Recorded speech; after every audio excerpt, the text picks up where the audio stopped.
Por isso eu, o prisioneiro no Senhor, peço que vocês vivam de maneira digna da vocação a que foram chamados, com toda a humildade e mansidão, com longanimidade, suportando uns aos outros em amor, fazendo tudo para preservar a unidade do Espírito no vínculo da paz. Há somente um corpo e um só Espírito, como também é uma só a esperança para a qual vocês foram chamados. Há um só Senhor, uma só fé, um só batismo, um só Deus e Pai de todos, o qual é sobre todos, age por meio de todos e está em todos. Amém. Se você puder, feche os teus olhos, vamos orar, agradecer a Deus. Deus, obrigado, Pai, pela Tua presença neste lugar. Eu te agradeço, Deus, pela vida de cada pessoa que chegou aqui. Eu sei que não foi por acaso, eu sei que o Senhor tinha um encontro marcado conosco nessa manhã, e a minha oração é que mais uma vez o Senhor fale aos nossos corações. Nós não queremos apenas mais um encontro religioso, mas nós queremos de verdade ouvirmos a Tua voz, queremos aprender de Ti, queremos receber revelação da Tua palavra que muda as nossas vidas, que molda o nosso caráter e nos faz as pessoas que o Senhor nos chamou para sermos aqui nessa terra, Pai. Nós abrimos os nossos corações para Te ouvirmos e recebermos tudo aquilo que o Senhor tem para as nossas vidas. Que a Tua unção, Deus, esteja sobre a minha vida, para que eu seja um profeta, que eu seja a boca do Senhor nesta manhã, neste lugar, meu Pai. Nós oramos e Te agradecemos em nome do Senhor Jesus Cristo. Amém e amém. Você pode aplaudir do Senhor Jesus mais uma vez? A palavra de Deus é maravilhosa. Amém. Nós estamos nesta carta, eu já estou algumas boas semanas estudando esta carta que o apóstolo Paulo escreveu a alguns irmãos que estavam em Éfeso. Hoje é a 10ª mensagem já que eu prego nesta carta. O apóstolo Paulo, ele envia esta carta, ele está preso em Roma, e ele envia esta carta para alguns irmãos que haviam aceitado a Jesus, mas viviam em Éfeso, viviam no meio, eram gentios, não eram judeus, estavam fora da aliança, da promessa. E o apóstolo Paulo, na verdade, vem, os primeiros 3 capítulos, nós conversamos nessas semanas que passaram, ele vem, na verdade, falar muito sobre doutrina, né? Ele vem dizer, olha, antes da fundação do mundo, Deus já havia escolhido vocês. E aí ele começa a explicar, na verdade, como que Deus havia escolhido as pessoas e qual foi o plano de Deus para salvar a humanidade. Então ele começa a falar sobre Jesus, o sacrifício de Jesus, e ele começa a falar sobre bênçãos espirituais. O que é que vocês receberam agora por conta do sacrifício de Jesus? Então ele começa a dizer, olha, agora vocês são salvos, agora vocês foram redimidos, agora vocês foram alcançados, agora não existe mais muro que separa o gentio do judeu, de 2 povos Deus fez um povo, agora todos fazemos parte de uma grande família, somos a família de Deus, agora todos aqueles que creem em Jesus agora são chamados filhos e filhas de Deus.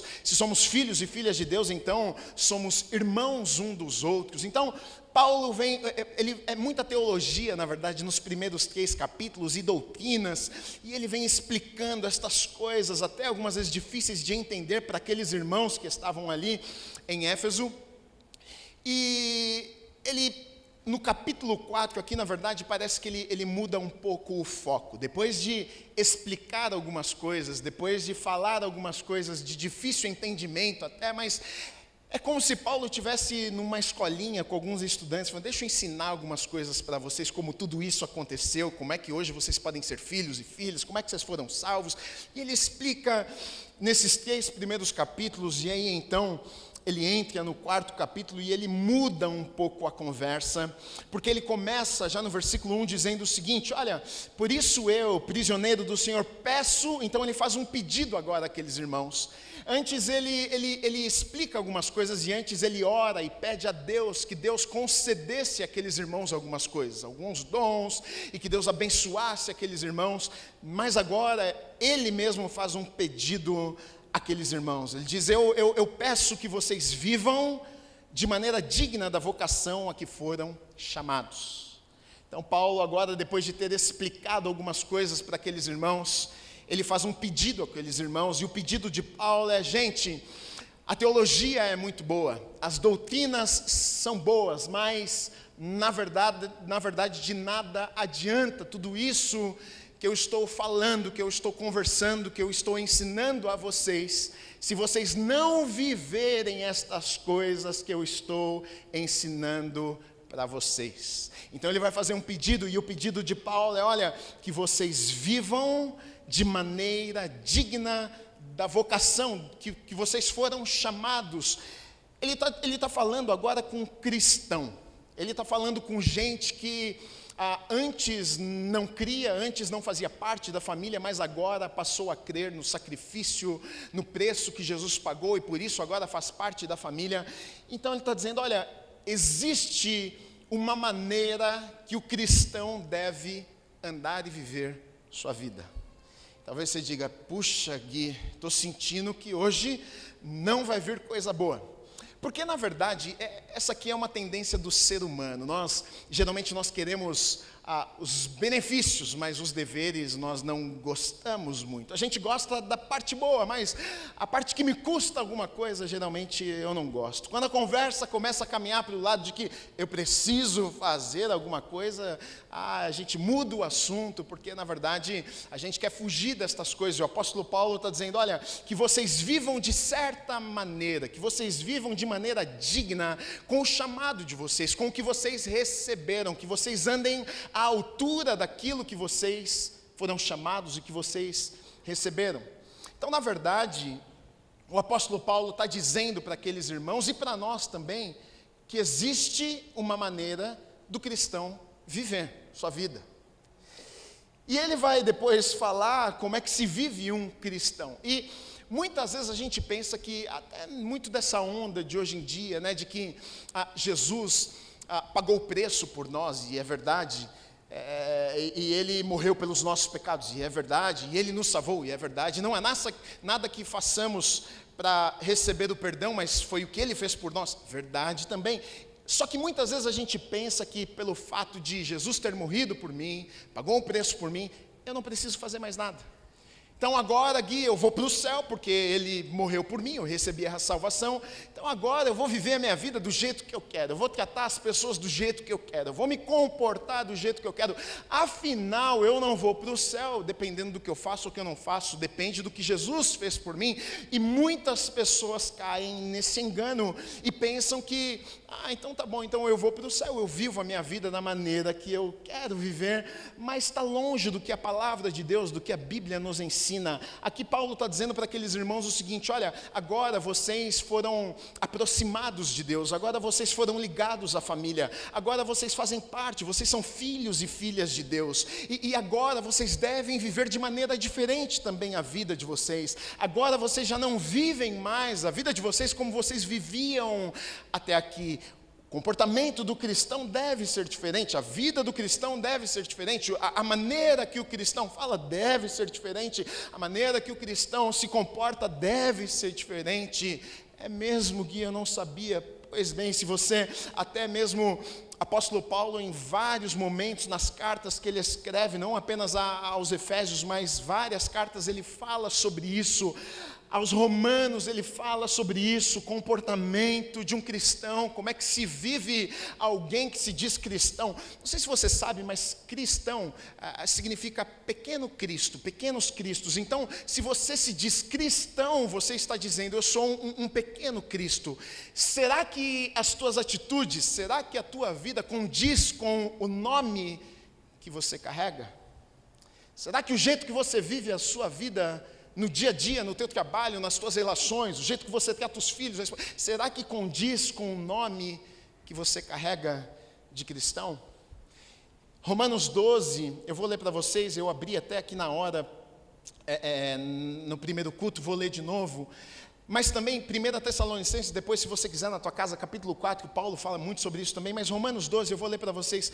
Olha o que ele está dizendo aos romanos, ele está falando aqui sobre a vida cristã agora, como é que se vive um crente. Olha o que ele diz: portanto, irmãos, pelas misericórdias de Deus, peço que ofereçam o seu corpo como sacrifício vivo, santo e agradável a Deus. Este é o culto racional de vocês. E não vivam conforme os padrões deste mundo, mas deixem que Deus os transforme pela renovação da mente, para que possam experimentar qual é a boa, agradável e perfeita vontade de Deus. Porque pela graça que me foi dada, digo a cada um de vocês, que não pensem de si mesmo além do que convém. Pelo contrário, pense com moderação, segundo a medida da fé que Deus repartiu a cada um. Vou pular um pouco aqui, vou ler agora versículo 10. Olha só, versículo 9, é o que ele diz: o amor seja sem hipocrisia. Odeiem o mal e apeguem-se ao bem. Amem uns aos outros com amor fraternal. Quanto à honra, deem sempre em preferência aos outros. Quanto ao zelo, não sejam preguiçosos, sejam fervorosos de espírito, servindo o Senhor. Alegrem-se na esperança, sejam pacientes na tribulação, perseverem na oração. Ajudem a suprir as necessidades dos santos, pratiquem a hospitalidade, abençoem aqueles que perseguem vocês, abençoem e não amaldiçoem. Alegrem-se com os que se alegram e chorem com os que choram. Tenham o mesmo modo de pensar de uns para com os outros. Em vez de serem orgulhosos, sejam solidários com os humildes. Não sejam sábios aos seus próprios olhos. Não paguem a ninguém mal por mal. Procurem fazer o bem diante de todos. Se possível, no que depender de vocês, vivam em paz com todas as pessoas. Meus amados, não façam justiça com as próprias mãos, mas deem lugar à ira de Deus, pois está escrito: a mim pertence a vingança e eu é que retribuirei, diz o Senhor. Façam o contrário. Se o seu inimigo tiver fome, dê-lhe de comer. Se tiver sede, dê-lhe de beber. Porque fazendo isto, você amontoará brasas vivas sobre a cabeça dele. Não se deixe vencer pelo mal, mas vença o mal com o bem. E em muitos lugares na Bíblia, muitas cartas que Paulo escreve, ele fala sobre isso. Como que um cristão deve se comportar, como é o caminhar de um cristão. O cristão, ele não age da mesma maneira que uma outra pessoa que não crê no Senhor age. Ele não se comporta da mesma forma que as pessoas se comportam. Gui, mas deixa eu te dizer uma coisa, é o meu jeito, viu? Eu sou aperreado. Pisou no meu pé, eu piso também. Se me xingar, eu xingo de volta. Se mexer comigo, não pisa no meu calo não, que a coisa vai esquentar aqui. E às vezes a gente pensa que isso é legal, a gente pensa que isso é bonito, a gente acha que isso é uma qualidade nossa. Olha, eu sou uma pessoa que não leva o desaforo para casa, hein? Enquanto, na verdade, se você ler a Bíblia, você vai ver que o que Deus nos ensina é vivermos uma vida diferente. O que Deus nos ensina não é pagarmos o mal que uma pessoa faz a nós com o mal também. O que Deus nos ensina, olha, se alguém fizer o mal a você, se o teu inimigo fizer algo a você, você não devolve com a mesma medida, você não faz a mesma coisa porque ele fez. Nós vivemos de maneira diferente. A gente não faz porque fizeram a nós, a gente não trata mal as pessoas porque nos trataram mal. Na verdade, o nosso comportamento não deve depender do que as pessoas fazem a nós. Na verdade, nós fazemos o que é certo para agradarmos a Deus, e ponto final.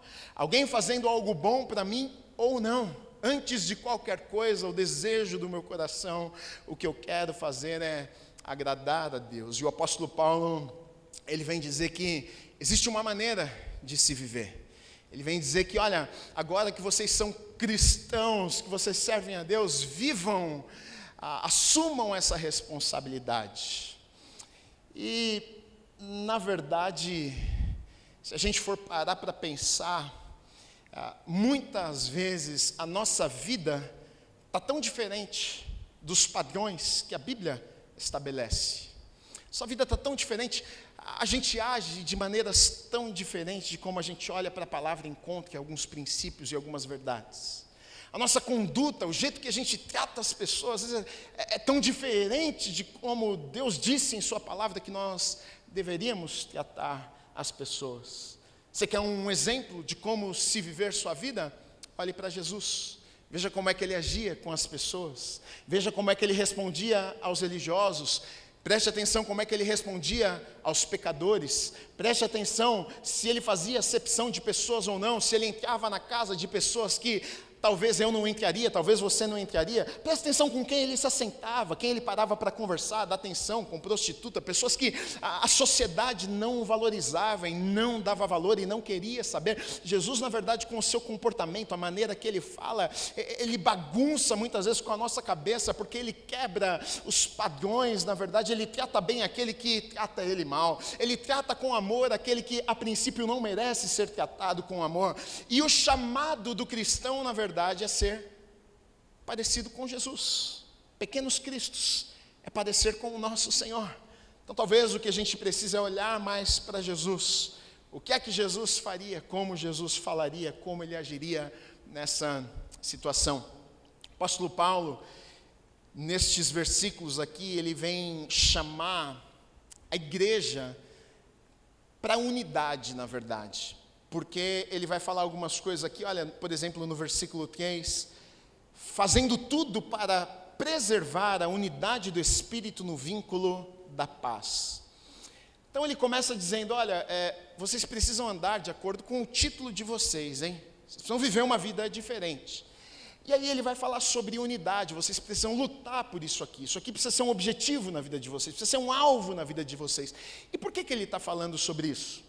Ele está falando com os gentios, que odiavam os judeus, e judeus odiavam os gentios, existia um muro que separava os dois povos, e ele está dizendo, mas deixa eu contar uma coisa para vocês, agora não vai ser mais igual. Agora vocês não devem mais fazer guerras. Agora vocês não devem mais odiá-los porque eles são diferentes de vocês. Agora vocês fazem parte da mesma família. Agora o que vocês devem fazer, na verdade, é promover a paz. Na verdade, agora vocês precisam andar em unidade mesmo sendo diferentes. Judeu não ia deixar de ser judeu e ser gentil, e o gentil não ia deixar de ser gentil para ser judeu. Não tem como.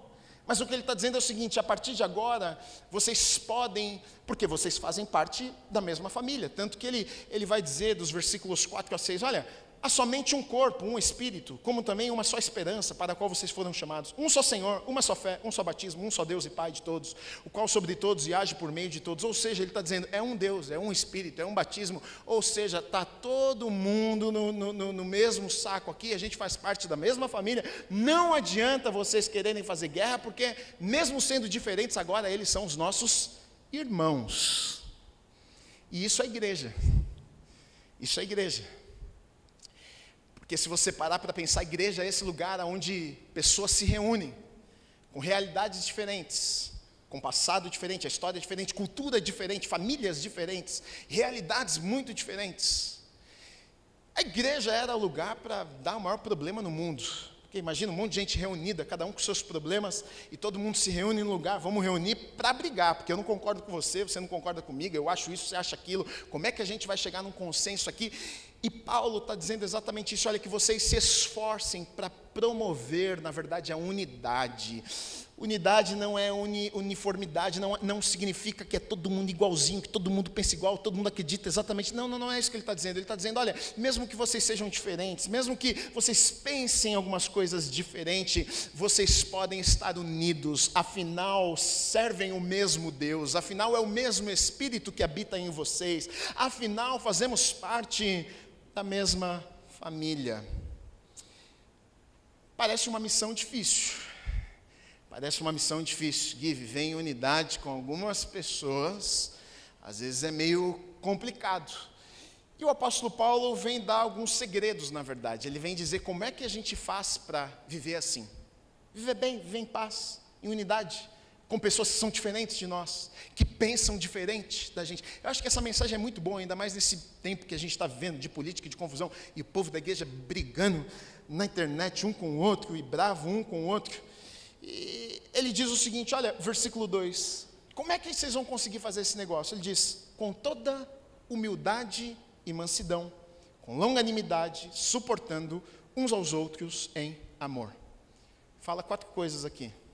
Ele diz, primeira coisa, quer ver em unidade, quer ver em paz com as pessoas? Humildade. O orgulhoso, o soberbo não consegue, que é o oposto de uma pessoa humilde. Humilde é não pensar além de si. Humilde não é também pensar menos de si. Não é o pobre coitado, não. Eu não preciso, eu não sei fazer nada, eu não sou ninguém, não. Eu posso reconhecer quem eu sou, o que eu sei fazer, os meus talentos, os meus dons, mas não pensar além de mim, não achar que eu sou o dono da verdade, não achar que eu sou o melhor do mundo. Eu posso ser muito bom no que eu faço. Isso não significa que eu sou a última bolacha do pacote, não significa que eu sou a pessoa mais importante do mundo.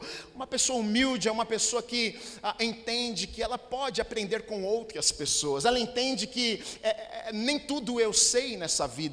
Ela reconhece que ela é falha, que ela erra também em alguns momentos. Uma pessoa humilde, e na verdade ele vai dizer, olha, para se viver em comunidade, para estar em paz com os irmãos, sem humildade é impossível. Eu não sei você, mas você já conviveu com alguém orgulhoso, soberbo?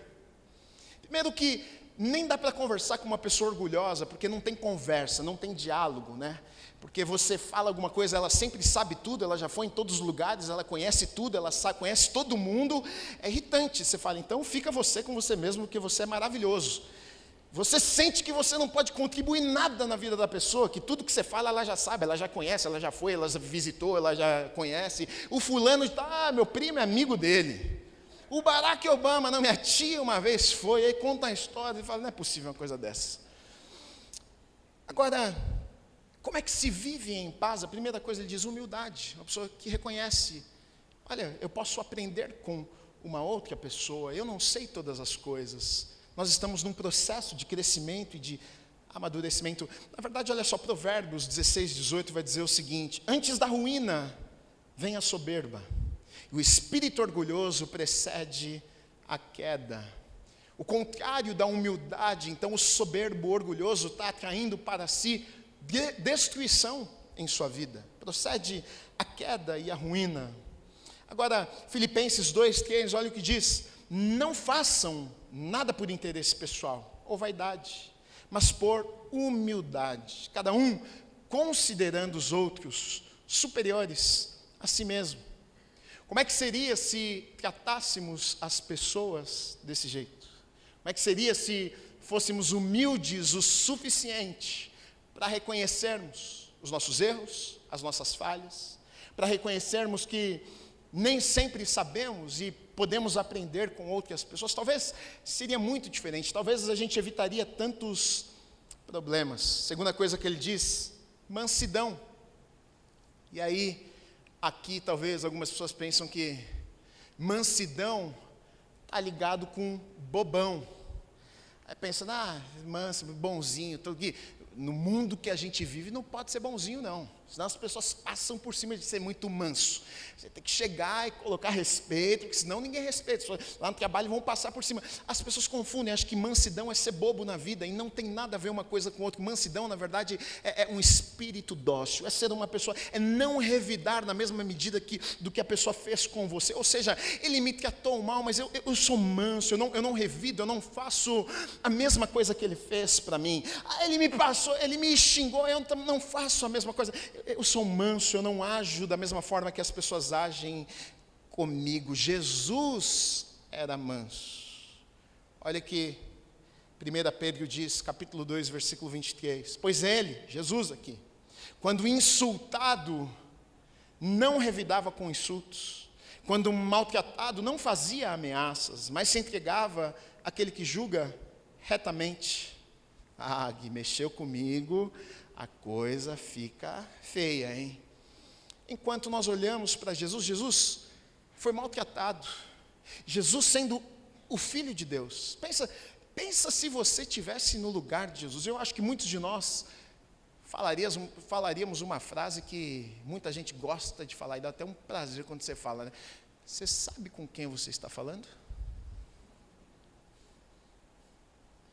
Jesus sendo Filho de Deus, as pessoas xingando, maltratando, ele podia muito bem olhar e falar assim, sabe com quem vocês estão falando aqui?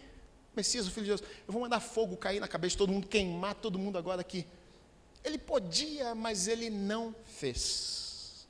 E muitas vezes a gente faz o contrário do que Jesus faria. Me tratou mal, então eu vou lá e vou tratar mal a pessoa, eu vou falar grosso com ela, eu vou bater de frente. Sabe com quem está falando? Enquanto a gente olha para Jesus e vê um comportamento tão diferente. Olha o que Jesus diz em Mateus 11, 29. Tomem sobre vocês o meu jugo e aprendam de mim, porque eu sou manso e humilde de coração. Eu sou manso e humilde de coração. Aí olha o que ele termina dizendo: e vocês acharão descanso para a sua alma. Interessante isso, porque quando a gente se comporta assim, sou manso, sou humilde, a gente pensa que a gente está fazendo um bem para alguma pessoa, enquanto ele está dizendo o seguinte: não, o bem é para você mesmo. Porque aquele que é manso e é humilde de coração, está dizendo aqui, ele encontra o quê? Descanso para a sua alma. Na verdade, quando você se comporta assim, na verdade, quando você age assim, não é que você está fazendo bem a alguém, você está fazendo bem a você mesmo. Não existe nada melhor do que viver em paz. Não existe nada melhor do que você não fazer as coisas por impulso do momento. A pior coisa, você já não se arrependeu uma vez, alguém falou alguma coisa, você foi lá e falou também, aí você falou: caramba, eu não devia ter falado. Você fica sem graça, você fica constrangido. Puxa, eu não devia ter agido assim, ficou chato. Olha, eu não sou igual a ele, eu fui para o mesmo nível, que coisa chata. Na verdade, nós quando agimos dessa maneira, com humildade, com mansidão, nós estamos fazendo um bem a nós mesmos. Que brigaram com você, quem vai ficar sem dormir foi quem brigou. Você vai chegar na tua casa, vai deitar a cabeça no teu travesseiro e vai estar em paz, porque você não fez o que você não deveria ter feito, você não agiu de maneira que você não deveria ter agido, você não foi grosso, você não desrespeitou, você não fez o que não deveria ter feito. Então, se a pessoa fez, ela que vai pagar depois, mas você está em paz. Terceira coisa que ele fala: longanimidade, longo ânimo. Muita paciência de Jó, é o que ele está dizendo. E ele está falando isso porque é necessário. Porque para viver em unidade precisa de paciência, hein? Dá-me paciência, Senhor. Dá paciência para o marido, dá paciência para a esposa, dá paciência para o pastor, dá paciência para as ovelhas também. Porque senão, tem dia que o marido quer jogar a esposa da janela. Tem dia que a esposa quer jogar o marido. Tem dia que o pastor quer queimar a ovelha. Tem dia que a ovelha quer queimar o pastor também. Eu não quero queimar ninguém, tá bom, gente? Amo vocês. Mas paciência, longo ânimo. Ou seja, eu demoro para me irritar. Demoro para sair do sério. Demoro para perder a minha paciência. Tem gente que você fala: o quê, menino? Falei: mas não é nada. Aqui. Longo. Viver desse jeito. É por isso que a gente vive brigando. Vive em guerra. É na igreja. O irmão fala alguma coisa, o irmão está bravo com o irmão. Está bravo com o quê, irmão? O que aconteceu? Ele sentou no meu lugar. Hein? No meu lugar. Não gostei. O lugar é teu. Deixa ele sentar onde ele quiser, na vida dele. O irmão passou, não me deu oi, estou bravo com ele. Ele nem te viu. O irmão, ele tem problema na visão. Ele enxerga de longe. Passou, não te viu, não viu que era você. Você está lá bravo, com raiva de todo mundo, porque o irmão não te viu. Longanimidade, paciência, longo ânimo. Quarta coisa, ele vai dizer: suportando uns aos outros em amor. Aí você fala: essa palavra é boa, porque tem gente que tem que suportar mesmo, porque é difícil. Esse suportando aqui não é nesse sentido. Não é suportar esse infeliz aqui. Não é isso. Suportando, essa palavra aqui é apoiando, incentivando, promovendo, suportando em amor, incentivando em amor, promovendo em amor. Imagina se nós fizéssemos isso, ao invés de brigar, ao invés de falar do defeito, promovesse o meu irmão em amor. Imagina se esse fosse o nosso comportamento. E quando a gente fala de amor, vai lá para Coríntios. O que é amor? Amor paciente, bondoso, não arde ciúmes, não envaidece, não é orgulhoso, não se conduz de forma inconveniente, não busca seus interesses, não se irrita, não ressente do mal. Imagina se nós promovêssemos, se nós abençoássemos, se nós incentivássemos os nossos irmãos com esse tipo de amor aqui. Que amor? É o amor que não tem inveja, amor que não tem ciúmes, o amor que abençoa, o amor que é bondoso, o amor que é generoso. Está pedindo demais, hein? E aí é muita coisa. Mas na verdade parece que é algo que não tem como a gente viver desse jeito, mas Realmente, de fato, se não fosse por Deus, pelo Espírito Santo de Deus habitando em nós, talvez seriam coisas impossíveis de vivermos. Mas quando o Espírito Santo de Deus vem habitar dentro de nós, Ele começa a fazer uma obra nas nossas vidas. E aí, então a gente começa a ter o nosso caráter moldado por Ele. De repente a gente começa a olhar para as pessoas e muda o nosso jeito de olhar. Agora parece que a gente tem mais empatia. Parece que você se coloca mais no lugar daquela pessoa. Parece que agora as dores do próximo doem em você também. Parece que agora você tem mais compaixão. O que é que está acontecendo comigo aqui? Estou tão sentimental. Às vezes é a obra do Espírito Santo de Deus na tua vida. Eu às vezes passo por momentos assim. Eu sei que tem alguma coisa de Deus fazendo na minha vida quando acontece isso. Há uns tempinhos atrás mesmo, eu não sou muito de ficar chorando muito, mas, sei lá, uns meses atrás, eu estava chorando. Assisti o filme, minha esposa olhava para mim e começava a rir, minha filha rindo de mim. O que está acontecendo, gente? Esse menino aqui nem foi tão emocionante assim, está chorando que nem a criança. E Deus começa a fazer algumas coisas nos nossos corações. A gente já não vê as situações mais do jeito que víamos antes. Já não vê mais as pessoas como víamos antes. Agora, me chama a atenção que no versículo 3, ele diz o seguinte: olha, fazendo tudo para preservar a unidade no vínculo da paz. Me chama a atenção porque aqui ele está falando para os irmãos, então ele está colocando uma responsabilidade sobre a vida deles e está dizendo, olha, é algo que vocês precisam fazer. Ou seja, nem tudo Deus faz, tem coisa que vocês precisam fazer. Quem vai promover a unidade vai ser vocês. Deus vai ajudar, mas é vocês que, é um trabalho de vocês. Vocês podem fazer guerra ou fazer o contrário disso, promover a unidade.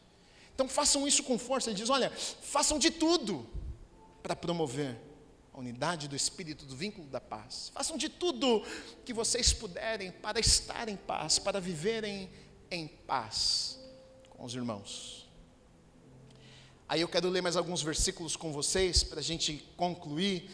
Eu vou pular para o versículo 11, vou ler até o versículo 15, ele diz o seguinte, olha, e ele mesmo concedeu uns para apóstolos, outros para profetas, outros para evangelistas, e outros para pastores e mestres. E aí ele vem dizer o porquê que Deus fez isso. Com vista ao aperfeiçoamento dos santos, para o desempenho do seu serviço, para a edificação do corpo de Cristo, até que todos cheguemos à unidade da fé e do pleno conhecimento do Filho de Deus, ao estado de pessoa madura, à medida da estatura da plenitude de Cristo, para que não mais sejamos como crianças, arrastados pelas ondas e levados de um lado para o outro por qualquer vento de doutrina, pela artimanha das pessoas, pela astúcia com que induzem ao erro, mas seguindo a verdade em amor, cresçamos em tudo naquele que é a cabeça, Cristo. O apóstolo Paulo fala aqui sobre alguns dons que Deus deu a algumas pessoas. Ele vai falar sobre mestres, profetas, pastores. E por que ele está dizendo isso? Ele explica aqui no próprio texto que nós lemos. Ele diz, olha, e Deus fez isso para a edificação do corpo. Deus fez isso para a igreja. Ou seja, o mestre vai ensinar, vai orientar na palavra de Deus, vai trazer revelação da palavra de Deus. Para quê? Para que o povo cresça, amadureça. O profeta vai dar direcionamento, o apóstolo vai avançar e vai em lugares que nós não iríamos, vai fazer coisas, vai chegar em lugares que nós não chegaríamos. Evangelistas, ele está dizendo, olha, Deus deu, e o que Deus fez na verdade é para que o corpo, para que a igreja fosse edificada. Nesses versículos aqui, Paulo ele está falando sobre maturidade. Então ele começa dizendo, olha, ele começa lá no versículo 1 falando, prisioneiro do Senhor, que vocês vivam de maneira digna, ou seja, existe um modo de vocês viverem a vida de vocês, agora que vocês são cristãos. E aí ele fala sobre algumas coisas em como vivermos em paz e tudo isso. Aí a princípio a gente olha e pensa assim, puxa, mas parece impossível, porque a gente não vê isso acontecendo na nossa vida, né? Você entregou a tua vida para Jesus, foi salvo e tudo mudou na tua vida. Não acontece assim. Você não entregou a tua vida para Jesus hoje e de repente, Gui, fiz uma oração, entreguei. rapaz, só mudou tudinho. Sou uma nova pessoa agora, não falo mais do mesmo jeito, não ajo do mesmo jeito. Todo mundo que estava à minha volta percebeu que nem me reconheceram. O que aconteceu com você? Na verdade, não é assim que funciona. É um processo. É um processo. Romanos 12:2, nós lemos isso. É pela renovação da mente. Por isso que a palavra, o mestre, o profeta, ou seja, é o tempo. Então a palavra está sendo pregada, você está aprendendo, você está crescendo na palavra, aquilo vai entrando em você, aquilo vai mudando quem você é, vai moldando o seu caráter, e você vai crescendo. Então o apóstolo Paulo está dizendo, e quando a gente lê um texto como esse, a princípio assusta, porque ele fala sobre ser perfeito, perfeito na fé, perfeito como Cristo. Você fala, gente, não tem como eu ser perfeito, nunca vou ser perfeito. Mas na verdade, ele está falando, não é sobre sermos perfeitos, porque nunca seremos perfeitos, no sentido de que sem erros não vamos mais errar. Mas ele está dizendo que o objetivo nas nossas vidas é buscarmos o crescimento e amadurecimento. Ou seja, eu não preciso ser o melhor marido do mundo, mas eu posso ser hoje um melhor marido do que eu fui ontem. Eu não preciso ser o melhor cristão, mais santinho do mundo, mas eu posso ser um melhor cristão do que eu fui ontem. Eu não preciso ser o mais santo do mundo, mas eu posso hoje andar um pouco mais em santidade do que eu andei ontem. Eu posso hoje ser um pai melhor do que eu fui ontem. Ou seja, o grande problema, sabe qual é? O grande problema da igreja é de gente que chega e não cresce. E é como uma criança. Ele compara uma criança, espiritualmente falando. O tempo não significa que vai trazer maturidade. Tem gente que tem 15 anos de igreja e é mais criança do que uma pessoa que chegou a 1 ano, às vezes. Porque o tempo não determina quanto você amadurece ou não, porque é uma escolha tua. Então tem gente na igreja há 20 anos que é uma criancinha. Que é isso, o irmão pega lugar, que ele briga com o irmão, xinga o irmão, porque pegou a criancinha ainda. Bebezinho, espiritualmente falando, precisa crescer bastante. Agora tem gente que teve um encontro tão impactante com Deus, e busca Deus e lê a palavra, que já é muito mais maduro, espiritualmente falando, do que às vezes um irmão que está 20 anos na igreja. Sabe menos da Bíblia. Teologicamente falando, pouco. Mas o pouco que sabe, aplica. Mais maduro. Não age da mesma forma mais. Não fala do mesmo jeito. Quando é insultado, não revida com insulto também. Age diferente. E Paulo está dizendo o seguinte, olha, o que vocês devem fazer é crescerem. Para que vocês cheguem à unidade da fé, pleno conhecimento do Filho de Deus. Estado de uma pessoa madura, ele está falando aqui. Paulo não está chamando para sermos perfeitos, mas chamando para crescermos. Aí ele diz aqui o porquê que se deve crescer. Aí ele fala, olha, para que não mais sejamos como crianças. Ser criança é bom, mas ser criança a vida inteira não é bom. Porque tem coisa que o adulto acessa e pode fazer que uma criança não pode. No mundo espiritual, funciona assim também. Tem coisa de Deus reservada para a tua vida que você só acessa quando você atinge maturidade. Tem gente que não acessa algumas coisas que Deus tem, porque não amadureceu. Fica criança a vida inteira e deixa de viver algumas coisas poderosas que Deus tinha para a vida delas. Uma criança não dirige um carro. Só um adulto pode fazer isso. O pai gostaria de dar um carro para o filho, mas ele tem 5 anos e ele não vai fazer isso. Porque assim é com Deus também. Tem coisa que Deus queria muito fazer, muitas vezes nas nossas vidas, nos entregar algumas coisas, responsabilidades, um chamado. Não faz. Ele diz, precisava crescer. Que senão aquilo que era para ser uma bênção na sua vida vai ser uma tragédia. E vai trazer isso. Dá um carro para uma criança de 5 anos. Tragédia. É a mesma coisa no espiritual. Então ele está dizendo, para que a gente não seja mais como crianças, arrastados pelas ondas e levados de um lado para o outro qualquer vento de doutrina, ainda mais nos dias que nós vivemos, gente. Criança é arrastado de um lado para o outro, ou seja, é influenciada. Qualquer vento de doutrina. Nos dias que nós vivemos, hoje todo mundo tem voz. era digital, a internet. Qualquer um fala e é ouvido. Todo mundo prestando atenção, às vezes em alguém falando e nem sabe o que está falando. E você está acreditando cegamente no que o outro está falando e ele nem sabe se aquilo é verdade mesmo. Ele está dizendo, crianças fazem isso, seguem. Qualquer vento está atrás. Maduros não. Deixa eu ver se é isso mesmo. Deixa eu conferir aqui na palavra. Você pegou essa palavra aí, deixa eu olhar. E eu te encorajo, faz isso mesmo. Se eu errei, por favor, venha me corrigir. Você vai lá, deixa eu ver. Na palavra de Deus. Deixa eu ver a Bíblia. Deixa eu ler. Deixa eu pegar um comentário bíblico. Deixa eu ver se é isso mesmo. Deixa eu ler a história um pouco. Não é levado por qualquer coisa que fala, te convence, te leva. Porque gente assim não sai do lugar. Porque pinga ali, pinga aqui, volta aqui, sai de lá, vem para cá, dá um passo para frente, dá dois para trás. Não sai do lugar. Ele está dizendo, para que não seja levado pela artimanha das pessoas, pela astúcia com que induzem ao erro. Aí ele vai nos dizer a maneira que nós devemos ver nas nossas vidas. Ele diz, olha, mas, seguindo a verdade, em amor, cresçamos em tudo naquele que é a cabeça, Cristo. Então está aqui o jeito que nós devemos viver. Seguindo quem? Uma pessoa não. A verdade, que é uma pessoa, na verdade, Jesus. Ele é a verdade, ele mesmo diz, eu sou a verdade, eu sou o caminho, a verdade e a vida. Seguindo Jesus, a verdade quem é? É a palavra de Deus, a Bíblia vai dizer, a tua palavra é a verdade. Então eu sigo quem? Quem é que direciona a minha vida? Qual é o norte para as minhas decisões? Deve ser a verdade, a palavra de Deus, deve ser Jesus. Em todas as minhas decisões e escolhas, como que eu decido, como é que eu tomo decisões na minha vida? Ele está dizendo, mas é assim que nós devemos viver, seguindo a verdade em amor, obedecendo a palavra em amor, e todos os dias crescendo um pouquinho, para nos parecermos mais com o cabeça, que é Cristo.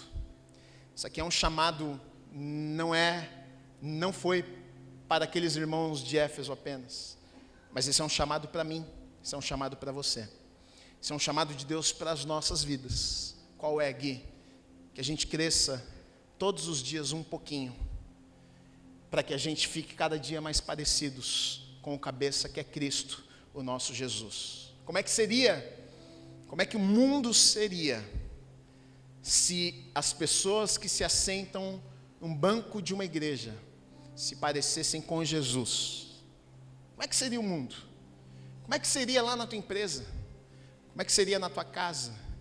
Como é que seria nas tuas relações se você se parecesse mais com Jesus? Se eu me parecesse mais com Jesus? Se o meu caráter fosse mais parecido com o de Jesus? Se eu tratasse as pessoas como Jesus, trataria as pessoas. Se eu tratasse a minha esposa como Jesus, trata a igreja. Como é que seria? Então, na verdade, o apóstolo Paulo está dizendo para aqueles irmãos o seguinte: olha, não basta uma boa teologia, não basta doutrinas, se não for para viver as verdades que vocês têm aprendido. E essa palavra é para nós. Você pode ter uma boa teologia, você pode estudar bastante a Bíblia, você pode ser formado e dizer, olha, eu sou um grande estudioso da palavra. Sim, muito bom, são coisas muito boas essas. Sei muitos versículos de cor, bom também, maravilhoso. Mas se você não pegar isso que você sabe e você aplicar na tua vida e você viver isso no teu dia a dia, querido, não adianta de nada. Ser bem sincero, você está perdendo o teu tempo. A palavra de Deus, ela é um conhecimento que nós devemos aplicar nas nossas vidas. E é isso que vai trazer mudança no nosso dia a dia. Sempre digo isso, pega um versículo, simples que for, leia e diga assim, como é que eu posso colocar isso na minha vida hoje? Vai lá e faz. Vai lá e faz. Deixa eu fazer isso aqui. Como é que vive o crente? Vai lá, procura. A palavra do crente é o quê? É sim, sim, não, não. Ou seja, então não mente. Então não posso mentir mais. Hein? Eu sou um baita do mentiroso. Então vou tentar não mentir mais. Então até quando eu mentir, eu vou me arrepender. Vou ser humilde. Vou lá e falar, menti, hein? Pisei na bola, não é. Começa a aplicar a palavra de Deus. Você vai ver que tudo na sua vida vai mudar. O chamado de Deus não é sejam perfeitos, mas é amadureçam. Cresçam um pouquinho, todos os dias. Pega as palavras que você ouve aqui, pega as leituras que você faz na tua Bíblia e aplica na tua vida. E se pareça mais com Jesus. Você recebe essa palavra nessa manhã? Amém. Aplauda o Senhor Jesus.